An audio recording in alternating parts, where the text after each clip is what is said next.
حضرات یہ پورا پروگرام گراف ایجنسی لکھنؤ پر لائیو دکھایا جا رہا ہے.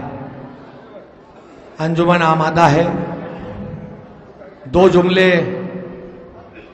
ان کے استقبال میں ضرور کہنا چاہوں گا.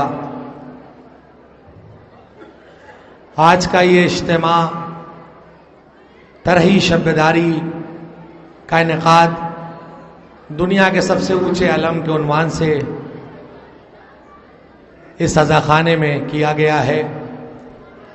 ابو الفضل العباس کے فضائل اور علم کی تاریخ کے حوالے سے مولانا جعفر علی رضوی صاحب نے بہترین اور مرصع اور تاریخی حقائق پیش کیے، لیکن دل چاہتا ہے کہ اس انجمن کا استقبال کرنے سے پہلے دو جملے مصائب کے پڑھ دوں تاکہ اس علم کا استقبال بھی ہو جائے اور جو علم باہر نصب ہے دنیا کا ہے سب سے اونچا علم، اس کے سامنے اپنے سر تسلیم کو خم کر دوں.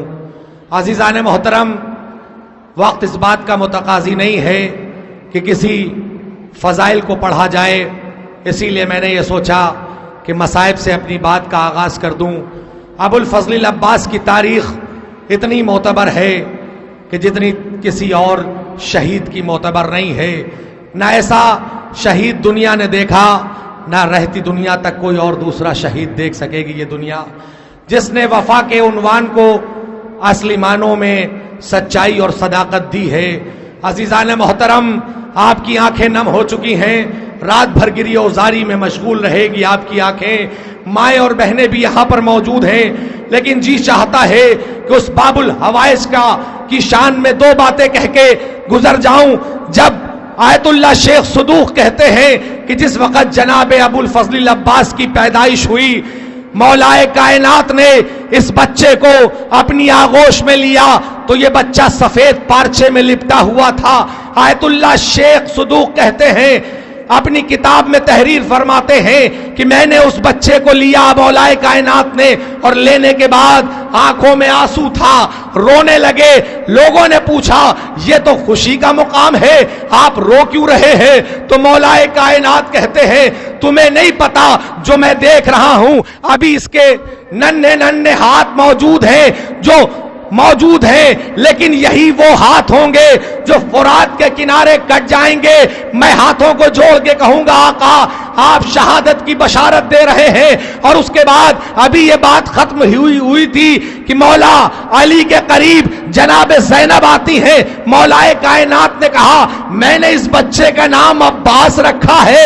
بس جناب زینب قریب آتی ہے، آنے کے بعد کہتی ہے بابا اس بچے کو میرے حوالے کر دیجئے.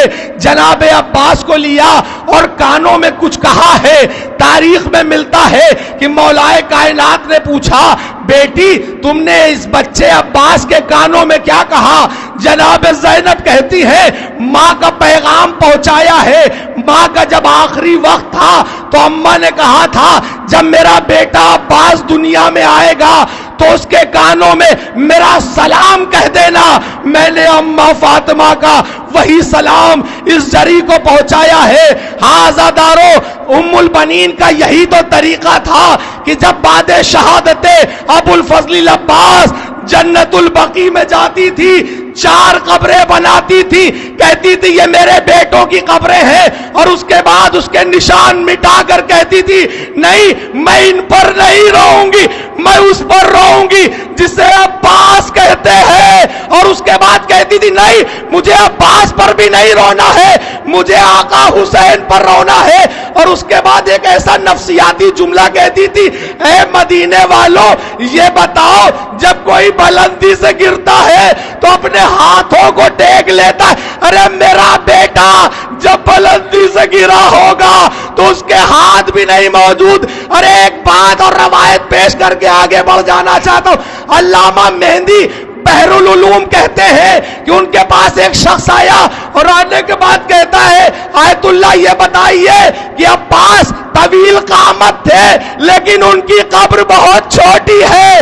آیت اللہ مہدی بحرالعلوم کہتے تمہیں نہیں پتا جب عباس کا علم لے کر حسین واپس چلے گئے تو ظالموں نے لاش عباس کو اکیلا پایا, کسی نے تلوار ماری, کسی نے ہر ہتھیار کا استعمال. ارے میرے عباس کی لاش کے ٹکڑے ہو گئے.